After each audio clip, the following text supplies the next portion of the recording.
హరీష్ రావు పేషి మాజీ ఉద్యోగి అరెస్ట్ అయిందట. అతడికి సహకరించిన మరో ఇద్దరు కూడా అరెస్ట్ అయ్యారట. ఫోన్ ట్యాపింగ్ కేసులో కీలక పరిణామం.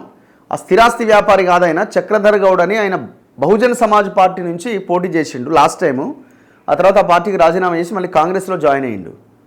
సిద్దిపేట నుంచి పోటీ చేసిండు హరీష్ రావు మీద. ఆయన హరీష్ రావు చక్రధర్ గౌడ్ మీద ఓ విపరీతమైన కేసులు పెట్టించి ఆయన అక్కడి నుంచి లేకుండా చేయడానికి కూడా విపరీతమైన ప్రయత్నం చేసిండు.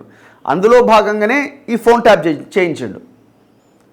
చక్రధర్ గౌడ్ ఫోన్ ట్యాప్ అయిందని పోలీసులు మొత్తం ఇప్పుడు వీళ్ళందరూ అరెస్ట్ అయిన క్రమంలో ఫోన్ ట్యాపింగ్ కేసుల్లో ఈ ఎవరెవరి ఫోన్లు ట్యాప్లు అయినాయి అన్న విషయంలో చక్రధర్ గౌడ్ ఫోన్ కూడా ట్యాప్ అయిందని పోలీసులే తేల్చారు. ఆయన కూడా కేసు పెట్టిండు. ఇందులో భాగంగా మొన్న హరీష్ రావు క్వాష్ పిటిషన్ కూడా వేసాడా, నన్ను అరెస్ట్ చేయొద్దు, ఈ కేసుని కొట్టేయండి. మరి మీరు ఏ తప్పు చేయలే కదా, ఎదుర్కోవచ్చు కదా కేసుని. అసలు మీకు ఫోన్ ట్యాపింగ్లతో సంబంధమే లేదు కదా, ఎట్లా ఇరికిస్తారు? కావాలని ఇరికిచ్చేస్తారా? 1000% ఫోన్లు ట్యాప్ చేసిర్రు. వాళ్ళు ఎవరెవరు ఏం అరే ఇంట్లో వాళ్ళ ఫోన్లు కూడా విన్నారు కదా. KTR phone Harish phone Santosh phone ఇంకొక ఆయన కేటీఆర్, హరీష్ రావు ఫోన్ కేటీఆర్. ఎవరికి వాళ్ళు ఇంట్లో వాళ్ళ ఫోన్లు కూడా ట్యాప్ చేసుకున్నారని ఆరోపణలు వస్తున్నాయి కదా. మాజీ మంత్రి హరీష్ రావు, మాజీ పోలీస్ అధికారి రాధాకిషన్ రావు తన ఫోన్ ట్యాప్ చేశారంటూ సిద్దిపేటకు చెందిన చక్రధర్ గౌడ్ గత ఏడాది పంజాగుట్ట ఠాణాలో చేసిన ఫిర్యాదుపైన నమోదైన కేసులో కీలక పరిణామం చోటు చేసుకుంది. పౌరుల వ్యక్తిగత సమాచారం దుర్వినియోగం, చక్రధర్ గౌడ్ను బెదిరించారు అన్న ఆరోపణలతో ఈ కేసులో పోలీసులు శనివారం 3 అరెస్ట్ చేశారు.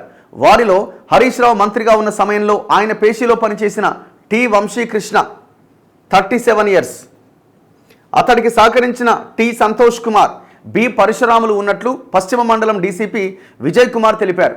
న్యాయస్థానం ఈ నెల 28 వరకు రిమాండ్ విధించడంతో జైలుకు తరలించారు. డీసీపీ విజయ్ కుమార్ తెలిపిన వివరాలు ఎలా ఉన్నాయంటే, సిద్దిపేటకు చెందిన వంశీకృష్ణ కొంతకాలం నల్గొండ జిల్లా ఆరోగ్యశ్రీ మేనేజర్గా పనిచేసిండు.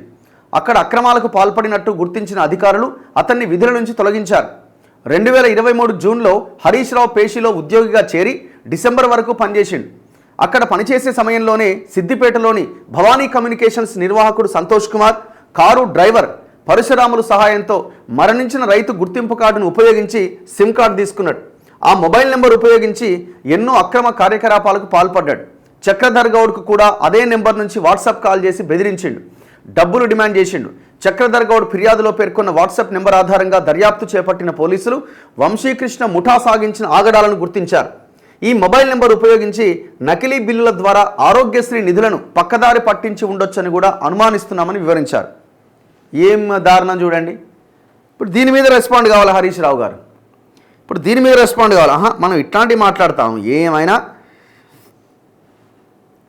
ఈజీగా ఇట్లా దుమ్మెత్తిపోసేయి బురద జల్లయి ఉంటుంది చూడు, అట్లాంటి వాటిలో అయితే మనం ఈజీగా వెంటనే మనం స్టేట్మెంట్స్ ఇస్తూ ఉంటాం. ఎందుకు మాట్లాడారు మీరు ఫోన్ ట్యాపింగ్ మీద ప్రెస్ మీట్లు పెట్టి కేటీఆర్ కానీ, కేసీఆర్ కానీ, హరీష్ కానీ, కవిత కానీ, సంతోష్ కానీ, ఇంకెవరైనా బీఆర్ఎస్ వాళ్ళు ఫోన్ ట్యాపింగ్ మీద ఎందుకు మాట్లాడారు మీరు?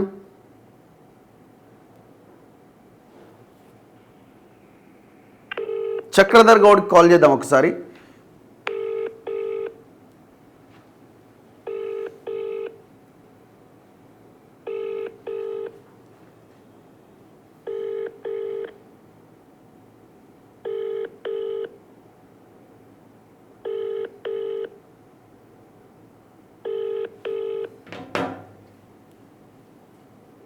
ఫోన్ ఎత్తలేడు పెద్ద మనిషి.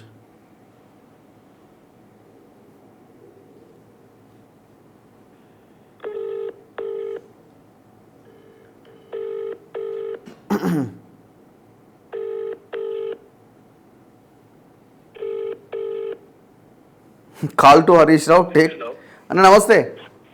నమస్తే, నేను రఘు మాట్లాడుతున్నా. నమస్తే. ఇది మీ వార్త వచ్చింది ఈనాడు పేపర్లో, లైవ్లో ఉన్నారు మీరు. ఒక 3 ఎవరిని అరెస్ట్ చేసిరట మీ కేసులనే, హరీష్ రావు వాళ్ళని, హరీష్ రావు మనుషులని నిన్న.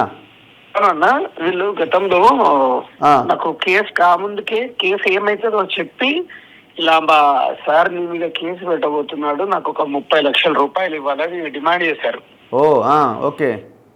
అయితే నేను ఎలాంటి పాపం చేయలేదు, నేను డబ్బులు ఎందుకు ఇవ్వాలి అని వారించాను. వాళ్ళు ఏదైతే చెప్పారో అదే ఎఫ్ఐఆర్ లో రాసి సేమ్ కేసు పెట్టారు. ఓహో, సేమ్ యాజ్ ఇట్ ఈస్గా. యాజ్ ఇట్ ఈస్ గా వాళ్ళు ఏదైతే బెదిరించారో అదే కేసు పెట్టారు. నేను మొన్న ఇన్వెస్టిగేషన్ జరుగుతున్నప్పుడు సార్ నాకు ఏ అన్యాయం తెలియదు, కేసు అయ్యేది నాకు ముందే తెలుసు, కావాలంటే సాక్ష్యాలు చూడండి అని స్క్రీన్ షాట్స్ ఇచ్చాను. దాని ఆధారితంగా వీళ్ళు చేసి పర్ఫెక్ట్ గా పట్టుకున్నారు ఆ ముగ్గురిని. ఓకే. ఇదంతా వాళ్ళు ప్రీ ప్లాన్డ్ గా హరీష్ పిఏ ఇంట్లోకి వెళ్ళి ఇదంతా జరిగింది. హరీష్ పిఏనా ఎవరు? హరీష్ పిఏ ఇప్పుడు ప్రస్తుతం వంశీ అని ఎవరైతే ఉన్నారో హరీష్ పిఏ అంటారు ఆయన. ఓకే. హరీష్ పిఏ అంటారు. ఇంకొక 2-3 కూడా ఉన్నారు, వాళ్ళని కూడా పట్టుకోవాలి అది తొందరలో. వాళ్ళని పట్టుకుంటే నిజాలన్నీ చాలా విషయాలు బయటికి వస్తాయి. ఓకే.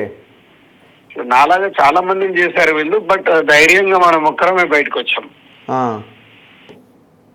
ఈ ముగ్గురు మాత్రం ఎక్స్టార్షన్ చేశారు, ఖచ్చితంగా ఎక్స్టార్షన్ చేసిన కేసులోనే పట్టుకున్నారు వీళ్ళని. ఓకే. ఇదే నా పరిస్థితి. ఇప్పుడు హరీష్ ఇప్పుడు ఈ ట్యాపింగ్ దీంట్లో మీ ఫోన్ ట్యాప్ అయినట్టేనా 100%? 100% అన్న. మొత్తం 16 ఫోన్లు ట్యాప్ అయినాయి. 16 ఫోన్లు. 16 ఫోన్లు ఎవరివి? ఇప్పుడు నేను, నా మిసెస్, మా చెల్లి, మా అత్తగారు, మావయ్య, మా డ్రైవరు, మా ఇంట్లో పని చేసే అబ్బాయిది కూడా. మీ సిస్టర్ ఫోన్ కూడా ట్యాప్ చేసిరా? చెల్లెది చేశారు, తమ్ముంది చేశారు, మా అమ్మది చేశారు, మా అత్తగారు, మామగారు, నా భార్య, ఇంట్లో పనిచేసే అబ్బాయి నాగరాజు, డ్రైవర్ వెంకట్. అంతేందుకు మీకు శరత్ గారు తెలుసు కదా, మీకు అడ్వకేట్ శరత్ గారు. అడ్వకేట్ శరత్ ఆయన మీ కేసు వాదించినారు కదా. ఎగ్జాక్ట్లీ, ఆయన ఫోన్ కూడా ట్యాప్ అయింది.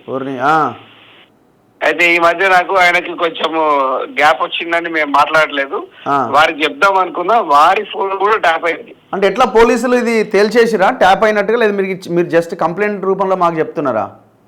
లేదు, డైరెక్ట్ కన్ఫర్మేషన్ ఇచ్చారు, ఇన్ని ఫోన్స్ ట్యాప్ అయినాయి, వీళ్ళంతా ఎవరు అని అడిగారు. ఓకే. అడిగితే వీళ్ళు నా రిలేషన్ అంటే వాళ్ళు ఒక లిస్ట్ ఇచ్చి వీళ్ళంతా నీకు ఏమైతారని అడిగితే నేను రిలేషన్ చెప్పాను, ఈ ఫోన్స్ అన్ని ట్యాప్ అయినాయని.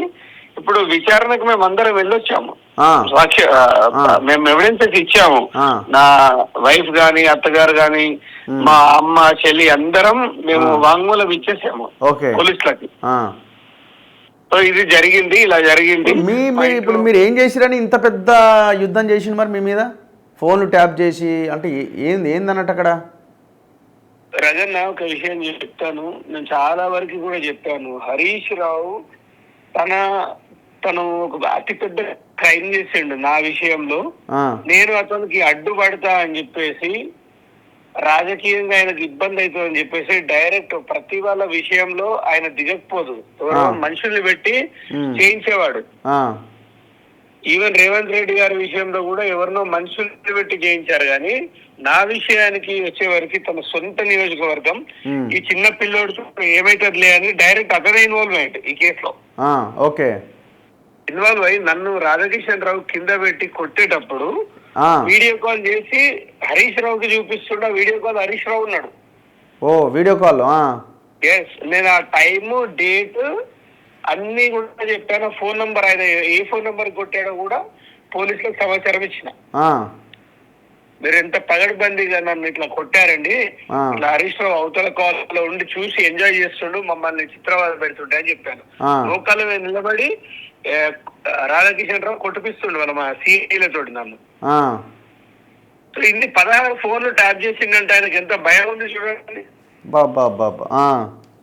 ప్రతి ఒక్కరు అంటారు ఇప్పుడు చక్రధర్ ఫోన్ ట్యాప్ చేయాల్సిన అవసరం ఏంది అంటే, సాక్ష్యాధారాలతో ఇచ్చిన హరీష్ రావు ఒక ఇన్సెక్యూర్డ్ పర్సన్. ఇప్పటికీ కూడా మా పైన నిఘా పెట్టండి. ఇప్పుడు కూడా నా మూమెంట్స్ పైన మొన్నే పోలీసు వాళ్ళకి చెప్పాను, నేను ఫోన్ ట్యాపింగ్ కేసు పెట్టినా, నాకు సెక్యూరిటీ ఇవ్వండి, ఎప్పుడేం జరుగుతుందో తెలియదు అంటే, నా కాంగ్రెస్ ప్రభుత్వం ఎలా అయిపోయిందంటే, నీ తీటకు పెట్టుకున్నావు కేసు అనేలాగా పట్టించుకోవడమే లేదు నన్ను. అంటే వాడు నా ఒక్కడికే శత్రువా అండి? మీరు చెప్పండి. ఓకే. అరే కొంచెం ధైర్యం నింపాలి. నేను పోలీసులో కూడా చెప్పాను, ఒంటరిగా పోతున్నా, ఒంటరిగా వస్తున్నా, చాలా దుర్మార్గుడు అండి, కొద్దిగా సెక్యూరిటీ ఏర్పాటు చేయడం కూడా చెప్తే, ఇప్పటి వరకు మా ప్రభుత్వంలో నన్ను పిలిచి అలానా ఫోన్ ట్యాపింగ్ జరిగిందట, బాగా కొట్లాడుతున్నావు అని పిలిచి అడిగిన వాళ్ళు లేరు. ఇలా ఉంటే ప్రతిపక్షాల మీద ఎవడండి ఫైట్ చేసేది? వాస్తవమే మీరు చెప్పింది, అవును. అంటే ఏదో అంటే ఉంటే ఉన్నావు పోతే పోయినామని. మీరు చూడండి, ఇప్పుడు ఈ ప్రభుత్వానికి ఫోన్ ట్యాపింగ్ అనే ఒక విషయంలో నా అంత గట్టిగా నిలబడ్డ వాడు ఓడున్నాడు రగ్గర్ చెప్పండి. వాస్తవమే. రేపు వాడి ప్రభుత్వం వస్తే, ఇప్పుడు మన హరీష్ రావు అంటున్నట రేపు మనదే ప్రభుత్వం చూసుకుందాం అంటున్నట. రేపు వాడు ప్రభుత్వం వస్తే ఫస్ట్ పోయేది నా ప్రాణాలే అండి, నిజం చెప్తున్నాను. తిరుపతి నేను ఇంత కొట్లాడుతున్నప్పుడు సీఎం గారు పిలిచి ఏంది చక్రధర్ పరిస్థితి ఏంది అని అడగాలి. ఇప్పటి వరకు కాంగ్రెస్ పార్టీలో ప్రశంస కాదు, మీదికెళ్ళి కేసు ఎందుకు పెట్టినవరా బాబు అనేటట్టున్నది. ఓకే, ఇది అసలు చాలా దుర్మార్గం అండి. ఎందుకంటే రైట్ అన్న, మనం మాట్లాడదాము. హైదరాబాద్ లో ఉంటే ఇవాళ ఇంటర్వ్యూ చేద్దాం. రైట్ అన్న, థ్యాంక్ యూ. సో ఆయన ఏం చేసిండో, ఉన్నదో లేదో, ఏదో చనిపోయిన రైతు కుటుంబాలకు కూడా ఆ భర్తలు చనిపోతే ఆ భార్యకు లక్ష రూపాయలు ఇచ్చాడు. ఎవడు ఇయ్యలే కదా ఈ రాష్ట్రంలో, ఎవడు ఇయ్యలే కదా. బాగా దోపిడీ చేసి సంపాదించిన దొంగలు కూడా ఎంతోమంది ఉన్నారు, ఎవడు ఇయ్యలే కదా. ఇప్పుడు ఆయన 16 వాళ్ళ ఇంట్లో వాళ్ళ చెల్లి, అమ్మ, భార్య, పనివాడు ఏమీ లేకుండా అందరి ఫోన్లు ట్యాప్ చేసిరట. మరి ఇప్పుడు ఈ ప్రభుత్వము కనీసం ఆయనకు సపోర్ట్గానే నిలబడాలి కదా. కొట్లాడుతున్నవాడికి సపోర్ట్గానే అది కూడా చేస్తలేరట. మరి ఎవడితో లాలూచి పడుతున్నారు ఇట్లాంటి వాటి విషయంలో?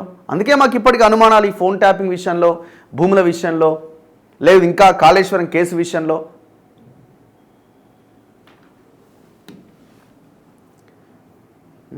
ఏం హరీష్ రావు గారు, ఇది ఎంత దుర్మార్గమైన విషయం ఇది. ఫోన్ ట్యాపింగ్ అంటే దేశద్రోహం, అంతకంటే భయంకరమైన కేసు ఇది. ఓ క్రెడిబిలిటీ ఉండే ఒకప్పుడు మీకు ఏదో కష్టపడతారు చేస్తారని, మంది ఫోన్లు ట్యాప్ చేసి, ఇంట్లో వాళ్ళ ఫోన్లు ట్యాప్ చేసి వినడం ఏంటండి ఇంత భయంకరమా? వాడికి రాధాకిషన్ రావు అంటోడికైతే ఏమీ లేవు ఇక, వాడు నోటికి మొక్కాలి. ఇక ఎవడన్నా అరెస్ట్ అయ్యి ఆయన ముందుకు పోతే ఆ నోటికి అమ్మ మీద నుంచి దిగడిగా. అంత మూర్ఖుడు, అంత దుర్మార్గుడు.